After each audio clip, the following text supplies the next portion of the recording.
तेयोंग को अब यकीन हो गया था कि जंगकुक कोई आम इंसान नहीं है। उसकी आंखें, उसकी मौजूदगी, जो ठंडा एहसास और सबसे बड़ी बात, उसका हर बार सही वक्त पर ते को बचा लेना, ये सब इत्तेफाक नहीं हो सकते थे। उस दिन लाइब्रेरी के पीछे कुछ सीनियर्स ने ते को अकेला पकड़ लिया।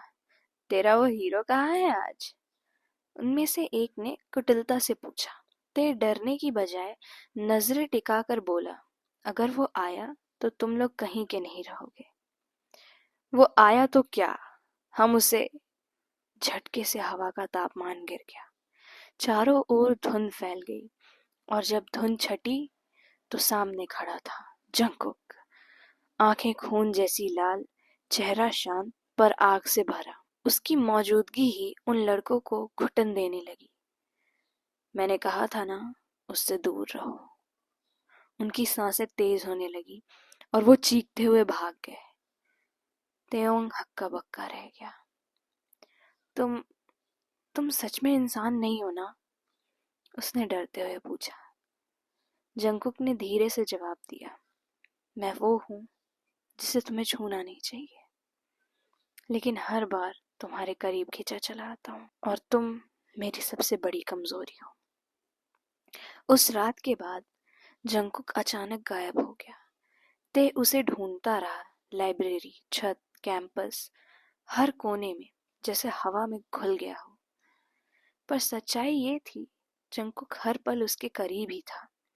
वो हर रात छत से ते को ही देखता, उसकी हिफाजत करता, कभी कभी छुप कर उसकी किताबों में नोट्स छोड़ देता। अगर मैं तुम्हें नहीं देखूंगा तो मेरा दिल धड़कना बंद कर देगा, पर अगर मैं तुम्हारे पास रहूंगा तो शायद तुम्हारी सांसें। ते टूटने लगा था, लेकिन जंगकुक भी क्या करता?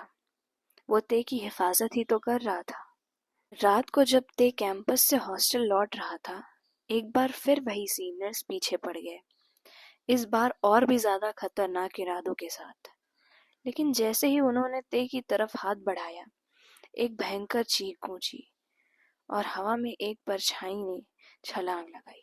जंगकुक। उसने सीनियर्स को जमीन पर पटका, एक की कलाई तोड़ दी, दूसरे की आंख में देखकर बस इतना कहा, अगर दोबारा इसे छूने की कोशिश की तो जान से जाओगे। तब ते दौड़कर उसके पास गया।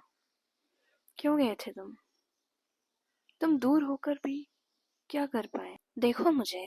जंकू की लाल आंखों में अब आंसू थे। मैं तुम्हें खोना नहीं चाहता था, इसलिए गया था। मैं अभी भी नहीं जानता कि तुम क्या हो जंकुक, पर मैं इतना जानता हूँ कि तुमने मेरी हर बार रक्षा की है, सबसे मेरी जान बचाई है। जंकुक ने उसकी बातों का जवाब नहीं दिया, बल्कि बस उसके माथे पर एक नरम सा चुंबन छोड़ दिया।